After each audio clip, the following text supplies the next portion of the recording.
Վարչապետ Նիկոլ Փաշինյանն առաջարկում է եկեղեցիներում պատարագից առաջ հնչեցնել պետական օրհներգը, ինչպես նաև եկեղեցու մոտ դրոշ տեղադրել։ Ռադար Արմենիայի հետ զրույցում քաղաքագետ Էդգար Առաքելյանը շեշտեց, հայ ժողովուրդը որոշել է, որ համայնք չպետք է լինի, այլ ժողովուրդ, որը ունի պետականություն։ Ըստ նրա, պետականության խորհրդանիշները պետք է լինեն հոգևոր կենտրոններում։ Քաղաքագետի խոսքով շատ երկրներում նման պրակտիկա ևս կա։ Դա նորմալ պրակտիկա է եւ այստեղ նույնիսկ կիսելու կամ չկիսելու խնդիր չկա։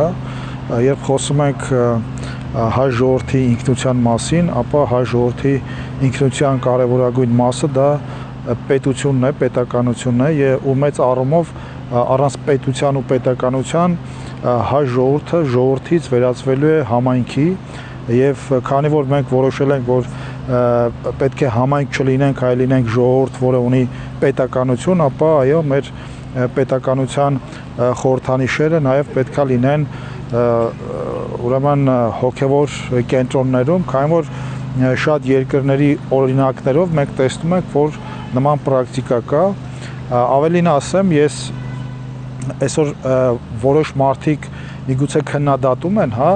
որ դրոշը պետք է լինի եկեղեցիների մոտակայքում կամ բակում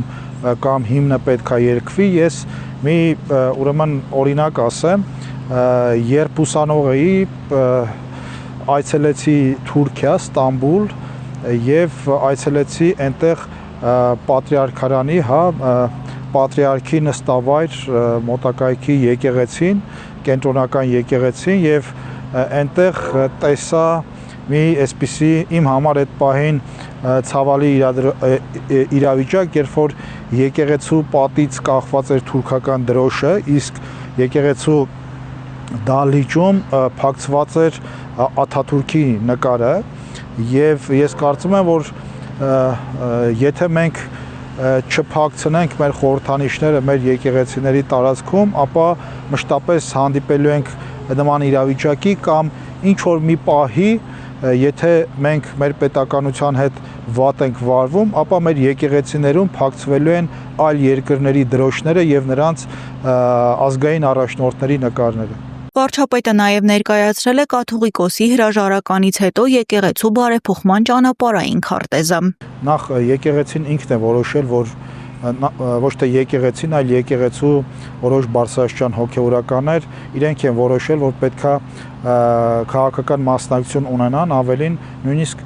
հայտարարություններ են եղել, որտեղ հավակնել են պետական քաղաքական իշխանության եւ հետեւաբար եթե այսօր եկեղեցու շուրջ նույնիսկ կա քաղաքական գործընթացներ, ապա դա եկեղեցու այդ իմ կողմից նշված բարձրաստիճան հոգևորականների նախաձեռնությամբ է եղել եւ եթե իրանք դիրքավորվել են որպես քաղաքական իշխանության օպոզիցիա, ընդդիմություն, ապա շատ բնական է, որ իշխանությունն էլ իրենց կդիտարկի, ես նկատի ունեմ ոչ թե եկեղեցու որպես ինստիտուտի, այլ այդ հոգևորականներին կդիտարկի որպես քաղաքական օպոնենտներ եւ քաղաքական խաղի կանոններով ուրեմն կվարվի նրանց հետ։ Անդրադառնալով վարչապետի առաջարկի վերաբերյալ հանրության արձագանքին, Էդգար Առաքելյանը շեշտեց, որ աջակցություն կլինի։